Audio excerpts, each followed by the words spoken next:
May 15 ഈ തീയതിയിൽ തിരുസഭ അനുസ്മരിക്കുന്ന വിശുദ്ധർ: കർഷകനായ വിശുദ്ധ ഇസിദോർ, വിശുദ്ധ അക്കിലസ്, വിശുദ്ധ പീറ്റർ, വിശുദ്ധ ആൻഡ്രൂ, വിശുദ്ധ പോൾ, വിശുദ്ധ ഡൈനീഷ്യ, വിശുദ്ധ ബ്രിട്ടുവിൻ, വിശുദ്ധ ഡൊർക്വാത്തൂസ്, വിശുദ്ധ ടെസിഫോൺ, വിശുദ്ധ സെക്കുന്തൂസ്, വിശുദ്ധ ഇൻഡേലിസിയൂസ്, വിശുദ്ധ സെസിലിയൂസ്, വിശുദ്ധ ഹെസിക്കിയൂസ്, വിശുദ്ധ യുഫാസാസ്യൂസ്, വിശുദ്ധ സെസേറിയ. കർഷകനായ വിശുദ്ധ ഇസിദോർ 1110-1170 കാലഘട്ടത്തിലാണ് കർഷകനായ വിശുദ്ധ ഇസിദോർ ജീവിച്ചിരുന്നത്.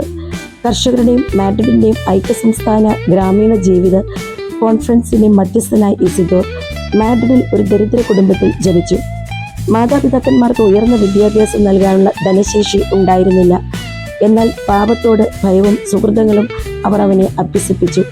ദൈവസ്നേഹവും എളിമയുമാണ് വിശുദ്ധർ പഠിച്ചിരുന്ന അക്ഷരമാല. പാപത്തിന് പരിഹാരമായി അനുതാപപൂർവ്വം തൊഴിൽ സ്വീകരിച്ചു. ഇസിദോറിന് മാഡ്രിഡിൽ തന്നെ ജോൺ ദെ വാർഗാസ് എന്നൊരാളുടെ കൂലിപ്പണിയായിരുന്നു ജോലി. അവിടെ കൃഷിയും ചെയ്തിരുന്നു. ഉഴവും കിളയുമൊക്കെയായി അദ്ദേഹം അവിടെ കഴിഞ്ഞുകൂടി. വിശുദ്ധന്മാർ പ്രായശ്ചിത്തം കൊണ്ട് ശരീരത്തെ മെരുക്കുന്നു. ഇസിദോർ ദൈവ സാന്നിധ്യത്തിലുള്ള അധ്വാനം കൊണ്ട് ശാരീരിക ദുർവാസനകളെ നിയന്ത്രിച്ചു വിശുദ്ധനായി. ജോലി കഴിയുമ്പോൾ പ്രാർത്ഥനയിലാണ് സമയം ചെലവഴിച്ചിരുന്നത്. മരിയ ദെ ലാ കബേസ എന്നൊരു ഭക്ത സ്ത്രീയെ ഇസിദോർ വിവാഹം കഴിച്ചു. അവർക്കൊരു കുട്ടി ജനിച്ചു. അത് ശൈശവത്തിൽ തന്നെ അന്തരിച്ചു. അനന്തരം പരസ്പര സമ്മതത്തോടെ രണ്ടുപേരും വിരക്തരായി ജീവിക്കുവാൻ തുടങ്ങി. ഭാര്യയും ഭർത്താവിനെ പോലെ എത്രയും ഭക്തമായ ഒരു ജീവിതമാണ് നയിച്ചത്. ദരിദ്രനായ ഇസിദോർ ദരിദ്ര സേവനത്തിൽ മുൻപന്തിയിലായിരുന്നു. അത്ഭുതങ്ങൾ പ്രവർത്തിച്ചു പോലും ദരിദ്രർക്ക് ആഹാരം നൽകിയിരുന്നു. ഇസിദോർ എന്നും വൈകിയാണ് ജോലിക്കെത്തുന്നത് എന്ന് സഹഭൃത്യർ യജമാനോട് പരാതിപ്പെട്ടു. യജമാനൻ അന്വേഷിച്ചപ്പോൾ ഇസിദോർ പ്രാർത്ഥനയിൽ മുഴുകിയിരിക്കുന്നതായും ഒരു മാലാഖ ഇസിദോറിന്റെ സ്ഥാനത്ത് നിലം ഒഴുകുന്നതായും കണ്ടെത്തി.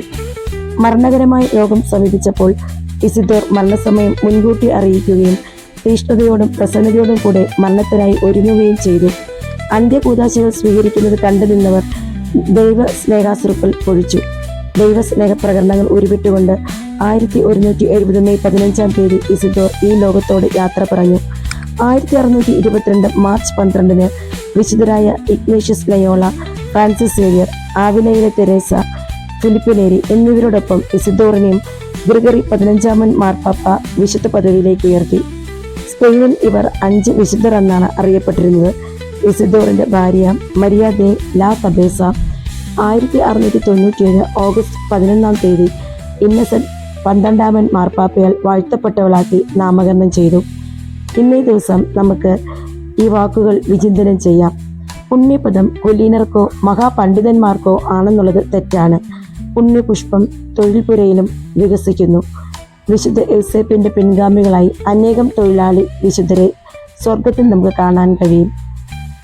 വിശുദ്ധനായ കർഷകനായ വിശുദ്ധ ഇസിദോറെ, ഈ ലോകത്തുള്ള എല്ലാ കർഷകർക്ക് വേണ്ടിയും അധ്വാനിക്കുന്നവർക്ക് വേണ്ടിയും പിതാവായ ദൈവത്തോട് നിരന്തരം മധ്യസ്ഥം വഹിച്ച് പ്രാർത്ഥിക്കണമേ.